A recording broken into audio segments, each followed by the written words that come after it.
Salut tout le monde. Aujourd'hui, on va parler de système électrique dans une conversion de van. Donc, je vais vous présenter le système que j'ai installé dans ma van. Alors, c'est parti!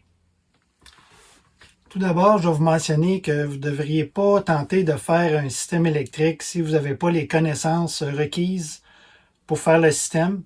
Donc, ça pourrait s'avérer assez dangereux là, si vous faites des erreurs. OK, donc voici le système que j'ai conçu. En fait, le système, je l'ai installé à cet endroit-là parce qu'il est en dessous du lit. Et puis, c'est pas un endroit où on doit accéder nécessairement à chaque jour. Mais j'ai quand même prévu des accès là, si jamais je dois tourner les boutons là, pour mettre à on ou off. Donc ici, il y a le contrôleur solaire 50 ampères avec l'interrupteur solaire. Ici aussi, j'ai installé deux convertisseurs DC-DC. En fait, c'est deux 30 ampères qui fait en fait 60 ampères. Ça prend en fait l'énergie de l'alternateur en avant. Et puis ça vient passer par les convertisseurs pour ensuite recharger les batteries dans le système. Ici, j'ai ce qu'on appelle des Lynx distributeurs. Donc, c'est des distributeurs qui vont distribuer tout ce qui a rapport au DC. En fait, c'est un petit peu la colonne vertébrale du système. J'ai aussi installé un ventilateur avec un programmeur. Dans le fond, c'est programmé pour, du moment que ça dépasse un certain nombre de degrés Celsius, le ventilateur va partir pour refroidir le caisson. Ici aussi, j'ai, en fait, ça c'est le derrière du panneau à fusible DC et AC. J'ai aussi installé deux convertisseurs DC. Ces convertisseurs-là servent à filtrer le courant pour les deux fans, les deux max fans, parce que, en fait, paraîtrait-il que les boards électroniques sont un petit peu sensibles et puis il y a eu certains modèles où il y aurait eu des problèmes. Donc avec ça, ben, il y a moins de chances d'avoir des problèmes de courant électrique là, pour les fans. Donc j'ai pas pris de chance puis j'en ai installé un pour chaque fan. Donc ici, j'ai l'interrupteur avec un timer pour le chauffe-eau, ce qui permet de faire fonctionner le chauffe-eau seulement pendant, par exemple, 30 minutes. Et puis, pour être sûr que ça continue pas à prendre de l'énergie une fois que l'eau est chaude. Donc, j'ai ajouté aussi des prises USB. Ici, des lumières de chaque côté du lit. De ce côté-ci, on a le moniteur de batterie. Pour le système de batterie avec des prises de courant près de l'évier. Ici aussi, c'est dans le fond le contrôleur de charge pour le système avec les prises, les interrupteurs pour les lumières. Donc, j'ai installé aussi d'autres prises USB ici. Comme ça. Près du siège passager.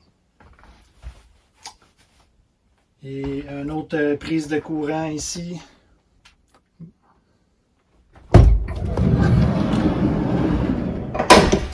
J'ai également ajouté des prises 12 volts ici pour en fait brancher les pompes pour quand on fait du paddleboard là, pour gonfler les planches.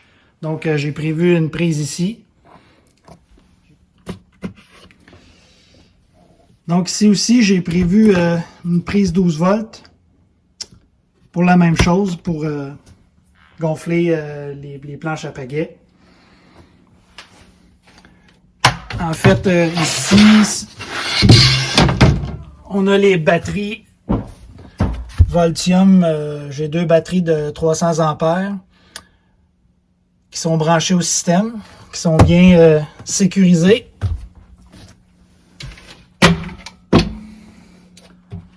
Et puis l'inverseur de courant 3000 watts 50 ampères. Ça ici, en fait, c'est le modèle avec le V-eBus. Donc, ça permet de communiquer avec un cellulaire pour voir l'état du système et puis le contrôler aussi à distance via Bluetooth. Ici, j'ai ouvert le compartiment de la batterie à l'avant pour vous montrer. En fait, ici, j'ai mis le fil qui s'en va de la batterie au système en arrière avec les convertisseurs DC pour récupérer le courant de l'alternateur. Évidemment, ça prend une fusible, évidemment, du côté de la batterie ici. Donc, le fil, il suit tout le long, puis il s'en va en arrière, dans le fond, ici, avec une grosseur de conducteur appropriée. On va en reparler plus tard là, des différentes grosseurs de conducteurs. Ce qui est important de savoir, c'est qu'on ne peut pas utiliser n'importe quel calibre de câble pour notre système électrique. Ça dépend en fait de l'ampérage, ça dépend de plein d'autres facteurs aussi qu'il faut prendre en considération. Donc, il existe des grilles pour identifier quel type de câble.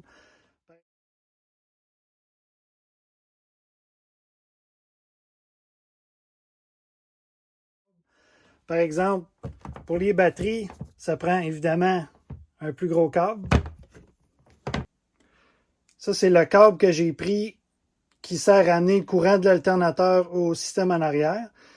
Aussi, ce qui est bon de savoir, c'est que vous devriez utiliser du câble, évidemment, qui est certifié.